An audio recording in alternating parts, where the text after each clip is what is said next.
Hello and welcome to Paideia Ponderings.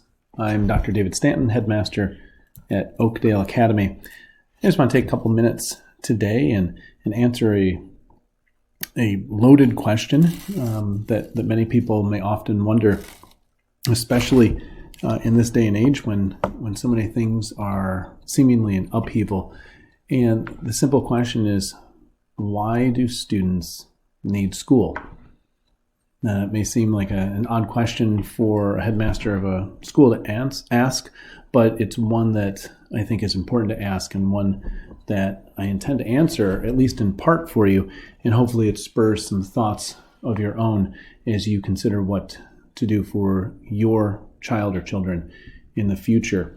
And I ask that question as my staff here and I are studying the 7 Laws of Teaching by John Milton Gregory. If you've never had the chance to pick up this book, it's a fantastic book that talks about the different important facets that go into teaching. And one of the laws that Gregory talks about, I'll read from the book here, is the law of teaching. And he says it is to excite and direct the self-activities of the learner and tell him nothing he can learn himself. And Gregory actually goes on and says, and again, quoting Gregory here, we can learn without a teacher. Children learn hundreds of facts before they are sent to school, sometimes with the aid of parents or others, but often by their own unaided activities.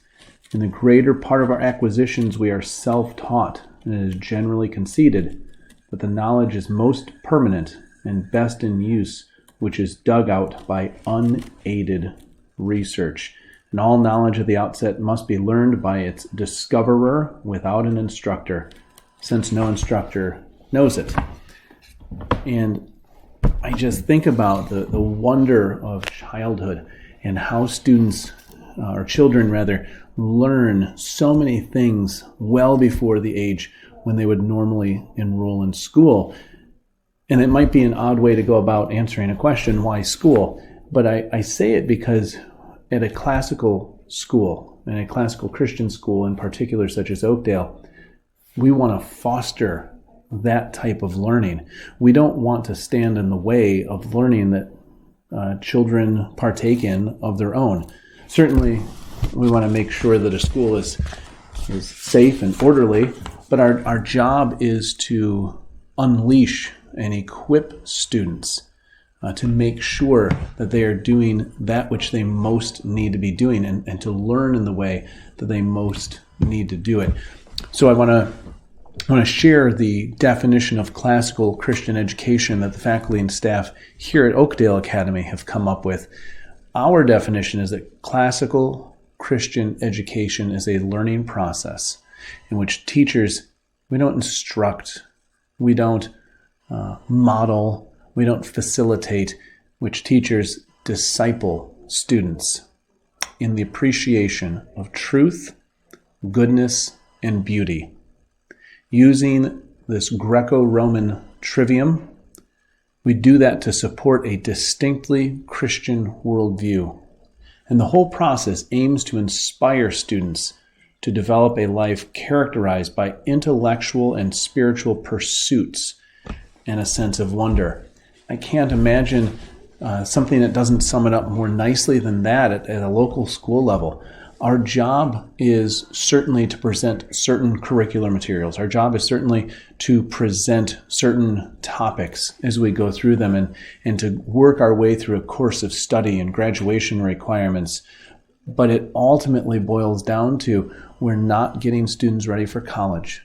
We're not getting them ready for med school or engineering school or the mission field. We're not getting them ready for what I always say, the house with the white picket fence, the 2-car garage, 2.5 kids, a cat and a dog. That's not what we're looking to do. We're looking to prepare our students for a life of service, and the way that we do that is through classical Christian education. So we would reject this notion that a student has to read by the end of 3rd grade, as our friends in the public schools here in Michigan are continuing to forge ahead with. Our job is to unlock the recognition and appreciation of goodness, truth, and beauty in our students. We use the Greco-Roman trivium to support it, but to support a distinctly Christian worldview. I would share with you another resource, if you've never had the opportunity to pick it up, is a wonderful book called The Liberal Arts Tradition, a Philosophy of Christian Classical Education by Clark and Jane, Kevin Clark and Ravi Jain.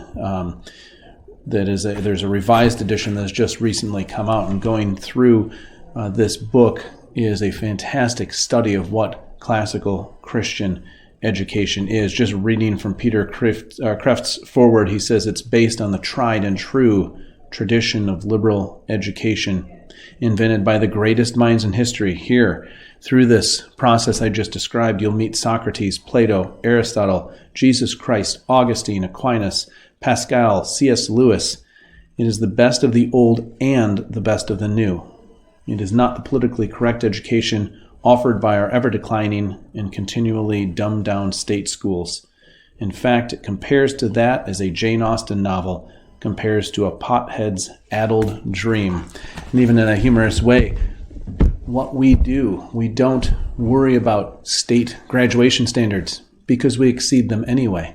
But it's not about a standard. It's not about something that a student has to attach themselves to, because that's not what school is about. School is about discipling a student towards truth, goodness, and beauty. It's appreciation so that they can live out the life that God has planned for them. That's really, truly at the end what it's all about. That's just a short introduction as to how I would begin to answer that question of why do we really need school? And that classical Christian education is the framework, I think, that best addresses the need and the importance behind those things. If that's something that interests you or intrigues you, I encourage you to look at our website and find out some more, www.oakdaleacademy.com. You can certainly email us, info@oakdaleacademy.com, if you have any questions or comments. You can check out our social media pages as well. If you live in the Metro Detroit area and are interested in touring Oakdale or learning even more about us for your child or children, please contact us at admissions@oakdaleacademy.com, or you can go right on our webpage and schedule a tour or a day to shadow as a student. We'd be happy to introduce you to Oakdale and to classical Christian education. Well, thank you for tuning in to this episode of Paideia Ponderings.